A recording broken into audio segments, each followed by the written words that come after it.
Saudara, lantas benarkah majunya Gibran sebagai cawapres untuk merepresentasikan anak muda atau justru melanggengkan dinasti Jokowi?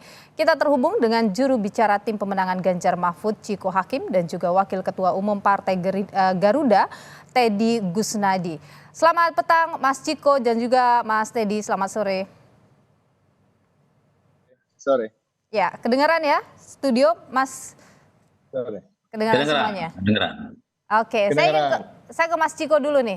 Mas Ciko, kalau Anda sendiri melihat Gibran maju sebagai cawapres, ini lebih kepada memang untuk merepresentasikan anak muda atau ini adalah dinasti Jokowi? Ini jelas seperti pandangan masyarakat pada umumnya yang saya yakin di atas 80 bahkan 90% akan mengatakan bahwa ini adalah pelanggengan dari sebuah dinasti. Karena representasi anak muda tentunya apalagi anak muda zaman sekarang tidak mungkin melalui hal-hal yang bersifat nepotisme. Itu sangat tidak disukai oleh generasi Z dan generasi milenial yang kita ketahui sekarang. Oke, jadi 80-90% Anda menilai ini adalah dinasti Jokowi. Mas Teddy gimana? Itu menurut saya. Ya nggak apa-apa kan, itu menurut orang lain kan. Tapi kalau Anda sendiri? Termasuk ini Mbak Puan juga kan sebenarnya mendukung. Jadi sebelum Pak Ganjar dengan Pak Mahfud kan ada rencana untuk Ganjar dengan Pak Gibran, dan Mbak Puan mengatakan tunggu putusan MK. Jadi ya masing-masing. Tapi kemudian kan tidak jadi. Apa yang Anda mau katakan itu? Ya artinya niatnya sudah ada gitu, ya. Terus ketika setelah berbeda, pernyataannya juga berbeda. Ya namanya juga pandangan ya. Jadi kita akan ke masing-masing saja. Oke, Mas Ciko, kalau ini dikatakan Mbak Puan juga sebelumnya menginginkan Gibran kok, jadi mendukung dinasti juga gimana? Terputus ya. Bagaimana Mas Ciko? Terputus ya. Mas Ciko? Terputus ya. Oke. Ya, sudah terdengar suara saya. Tadi Mas Teddy mengatakan bahwa toh Mbak Puan juga sebelumnya sempat memikirkan untuk menggandeng Gibran juga sebagai cawapres dari Pak Ganjar. Itu artinya kan juga Mbak Puan mendukung dinasti juga, gimana? Enggak juga, itu kan dalam event di mana ada doorstop interview dan ada pertanyaan dari wartawan, lalu Mbak Puan mengatakan, ya kita tunggu aja hasil MK. Dan itu kan ya sopan santun lah.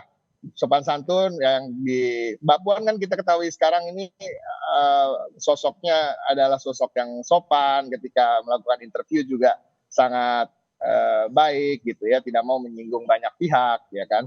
Kita kan juga ingin menciptakan suasana kondusif dalam demokrasi, tapi saya yakin kalaupun waktu itu putusan MK turun, PDI Perjuangan saya rasa dan saya meyakini tidak akan melanggengkan itu. Buat kami itu tidak akan menambah juga kalau kita bicara elektabilitas. Jadi itu basa-basi saja begitu ya Mas Ciko ya? Saya rasa kalau mau melanggengkan dinasti tentunya yang paling cocok ya Mbak Puan sendiri dipaksakan maju. Walaupun tidak perlu mengubah aturan negara ini kalau dia maju. Tapi kan itu tidak dilakukan oleh kami. Nah itu adalah contoh yang jelas bahwa kami menolak segala sistem yang sifatnya begitu. Mas Ciko, ini kan Pak Hasto tadi sempat menyebutkan soal adanya nepotisme baru. Itu sebenarnya apa yang dia maksud, siapa yang dia singgung itu? Saya rasa kita semua tahu lah, ini kita pura-pura nggak tahu aja semua kayaknya. Saya rasa kalau kita begitu tahu Mas Ciko pertegas. Cara-cara yang dilakukan untuk meloloskan Mas Gibran sebagai calon wakil presiden, kita tahu adalah cara-cara yang sangat nepotis. Ya, beliau adalah anak dari seorang presiden aktif dan juga keponakan dari ketua institusi di mana aturan itu diubah di sana. Mas Teddy, Anda sendiri merasa ini adalah nepotisme baru? Ya enggak, jadi boleh-boleh saja ya Bang Ciko bicara apapun, tapi yang jelas bahwa PDIP dari awal juga setelah Puan gagal digandeng dengan Ganjar, akhirnya digandengkan dengan Mas Gibran. Bahkan pernyataan itu berkali-kali kita baca di media ya, silakan dicari bahwa PDIP sedang menunggu hasil dari putusan MK. Ya tafsirkan saja sendiri ya. Jadi kalau Mas Ciko berdalih ya, karena beliau kan bukan Puan Maharani dan beliau bukan petinggi di partai di PDIP. Tapi Mas Teddy begini, ini kan masyarakat mengurainya ya dari awal sampai kemudian Gibran akhirnya lolos dan kemudian maju sebagai bakal cawapres. Ini yang disebut dengan ada potensi atau ada kecenderungan terjadi nepotisme di situ, bahkan ada dilaporkan juga ke KPK. Nah, bagaimana menanggapi itu? Ya, namanya itu kan orang boleh berpendapat ya Mbak ya. Jadi kan kita bilang bahwa karena banyak yang mengatakan ini melanggar adab, etika, apalah segala macam ya. Kan makanya saya bilang itu kan hanya penafsiran-penafsiran yang tidak punya kekuatan hukum. Anda tidak merasa itu terjadi di sini begitu ya? Ya enggak, gini Mbak, gini. Saya mau coba jelaskan mengenai nepotisme ya yang tadi disampaikan oleh Pak Anies. Kalau bicara nepotisme dari sisi PDIP udah selesai. Karena PDIP sendiri pun waktu itu mendukung nepotisme ya kan dengan versi mereka. Nah, saya akan bicara mengenai Pak Anies nih. Pak Anies itu adalah kan tadi pagi dia mengatakan soal nepotisme ya. Begitu ya, Mbak ya? Oke.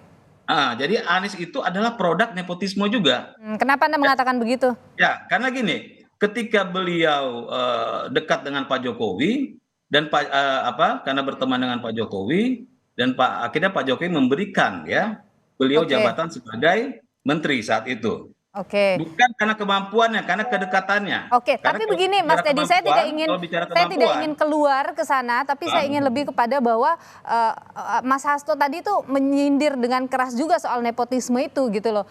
Anda sendiri tidak merasa bahwa ada nepotisme yang disebutkan itu? Enggak, coba bilang sama Pak Hasto, sampaikan nepotismenya dari mana. Uraikan nepotismenya, pelanggaran hukumnya di mana. Enggak bisa. Apalagi mereka memang dari awal sudah mendukung Gibran, ya, mendukung Gibran untuk disatukan dengan Pak Ganjar. Itu sudah jelas. Itu sudah jelas. Jadi makanya saya bilang kalau bicara PDIP sudah case close. Karena mereka itu pendukung juga awalnya. Oke, baik. Jadi saya hanya mau menceritakan soal pandangan Anies. Itu yang saya bilang tadi. Anies kita tahan di sana dulu Mas Teddy ya. Kita akan lanjutkan kembali perbincangan ini setelah jeda berikut ini. Tetap bersama kami saudara di Kompas Petang. Kita lanjutkan kembali perbincangan ini. Saya masih bersama dengan Ciko Hakim, juru bicara dari TPN, dan juga Teddy Gusnadi, Wakil Ketua Umum Partai Garuda. Saya ke Mas Ciko dulu. Mas Ciko, tadi disebutkan bahwa ya lontaran soal nepotisme bisa saja muncul tapi dibuktikan gitu. Kan tidak ada buktinya. Bagaimana Mas Ciko? Ya, Mas Ciko sepertinya masih di mute ini. Ya, buktinya nanti belakangan ya. Kayak saya mau narik garis ke belakang dulu karena tadi dikatakan oleh Bung Teddy bahwa soal PDI Perjuangan semua udah case close soal Gibran. Enggak, saya nggak setuju soal itu. Dan masyarakat juga tidak setuju karena kita tahu yang santer di publik nama-nama yang menjadi bakal calon wakil presiden dari Pak Ganjar bukan Gibran. Ya, walaupun ada kesebut bahwa oke, kita tunggu setelah hasil Mahkamah Konstitusi, tapi nama-nama yang santer nomor 1, 2, 3 bahkan 4 orang di atas itu tidak ada nama Gibran yang disebut. Nah, itu nomor 1. Yang kedua, nggak ada. Itu nggak ada. Kita tahu kan Pak Mahfud, Pak Sandi Uno, Bu Kofifa, ya kan, Pak Erick Thohir, itu yang nama-nama yang selalu diputar-putar di PDI Perjuangan maupun di publik. Sedangkan Mas Gibran ya karena ada pertanyaan dari wartawan apakah akan diterima kalau sudah lolos dari Mahkamah Konstitusi, kan itu aja.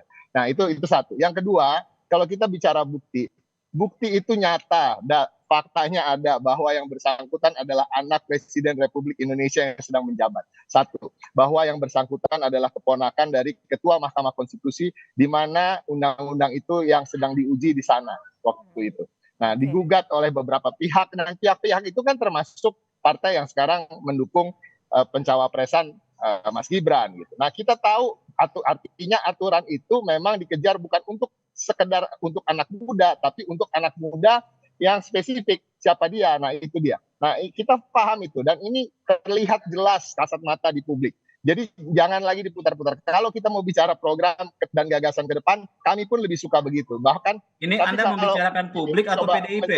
Mencoba mengeles dari hal itu, kita nggak bisa loh. Kita bicara dengan apa? Kan saya nggak mau juga kalau saya bicara tapi publik tidak mendukung.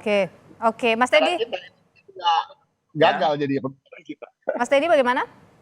Ya biasalah, kalau mau ngeles itu selalu membawa nama rakyat, nama publik gitu ya. Makanya tadi pertanyaannya kan belum bisa Harus dong, dijawab kita ini oleh kan di politik. Mbak, Politik ini kan tidak untuk bisa rakyat. Buat siapa dijawab lagi? Masa oleh Mas Ciko. bukan buat keluarga, bukan buat juga partai kita sendiri. Kan Oke. politik untuk Ya. rakyat. Mas, kita tahan dulu Mas Ciko ya. Kita kasih kesempatan Oke. Mas Teddy. Oke, jadi Iya, pertanyaan baik. Mbak tadi itu belum dijawab sama Mas Ciko kan? Apa dasarnya, apa aturannya, apa pelanggarannya kan nggak ada. Hmm. Jadi memang Loh, yang kita selalu disampaikan oleh Mas Ciko ini memang hanya hayalan-hayalan saja. Karena memang faktanya Khayalan. ketakutan akan Gibran yang memang secara publik begitu tinggi responnya bagi masyarakat. Itu aja sih, permainan ini hanya permainan ketakutan saja sebenarnya. Siapa yang takut dengan siapa? Bagaimana maksudnya itu? Ya lawan-lawannya Pak Prabowo dan Gibran. Aha. Kenapa Anda berpikir bahwa ada yang takut, apa yang membuat Karena takut? tidak ada dasar hukumnya. Semuanya itu hanya halusinasi, ya. Sedangkan kalau kita bicara itu secara konstitusi, setiap orang, setiap warga negara berhak, ya. Artinya apa? Kalau mau membatasi, artinya ya, Mas Ciko dan teman-teman itu mau membatasi hak seseorang yang di negeri ini gitu, ya. Oke. Kan itu. Ayo kita bicara aturan, harus ada dasar hukumnya. Oke, Mas Ciko. Jelas ya bahwa kalau kami bicara berdasarkan dasar hukum. Kalau Mas Ciko dan kawan-kawan itu bicara halusinasi, asumsi. Oke, Mas ya. Ciko silakan Mas Ciko. Sebenarnya malas nanggepin, tapi ya udahlah kita tanggepin. Dasar hukum kita bicara hukum dan aparat yang sekarang dikuasai oleh satu kekuasaan. Ya kan? Saya udah ulang-ulang saya sebut. Di Mahkamah Konstitusi kebetulan itu adalah pamannya, ya kan? Emang kita lihat dissenting opinion, kita lihat ada nggak bolehnya Pak? Ada pasalnya soal konflik kepentingan. Itulah yang sedang diperiksa oleh Majelis Kehormatan yang dipimpin oleh Pak Jimli. Nah, itu yang sekarang lagi diperiksa. Kalau kita bicara dasar hukum, itu hukum. Tapi di atas hukum tentu adalah etika, ada moral berpolitik dan segala macam. Siapa yang bisa menentukan etika? Itu bukan halusinasi, itu bukan halusinasi. Loh enggak dong. Etika itu universal.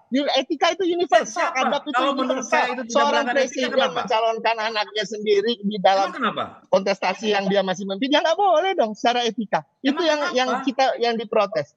Nih, saya mau cerita Mbak, setelah selesai ya. Mas Teddy, Mas Teddy kan ada beberapa hal ya, ada konflik kepentingan di dalamnya. Kemudian tahun 2015 ya, saya mau cerita ya. Ada Undang-Undang Pemilihan Kepala Daerah nomor 8 tahun 2015 yang membatasi hak orang untuk menjadi kepala daerah, ya. Itu di situ ada pasal 7 kalau nggak salah itu menyatakan kalau seseorang maju itu tidak boleh kalau seandainya bersaudara dengan petahana. Nah, oleh MK itu dibatalkan karena melanggar konstitusi. Saat itu ketua MK-nya Pak Arief Hidayat. Nah, kenapa saat itu tidak ada yang menyatakan MK itu mengambil untuk melanggengkan nepotisme? Kenapa nggak ada? Oke. Ya, karena memang itu dibolehkan. Ini konstitusi kita. Baik. Karena tidak dikhususkan untuk per orang. Itu yang jadi masalah. Saya setuju anak muda maju kok. Saya punya anak-anak yang usia sangat muda dan berprestasi. Bapak-bapak, suatu hari saya ingin Mas Ciko, Mas Teddy, terima kasih atas pandangannya. Tentu kita juga akan menunggu bagaimana hasil putusan dari MK nanti terkait dengan hal ini. Tapi terima kasih atas pandangan Anda berdua, Mas Ciko dan juga Mas Teddy. Sehat selalu Bapak-bapak. Sampai jumpa lagi.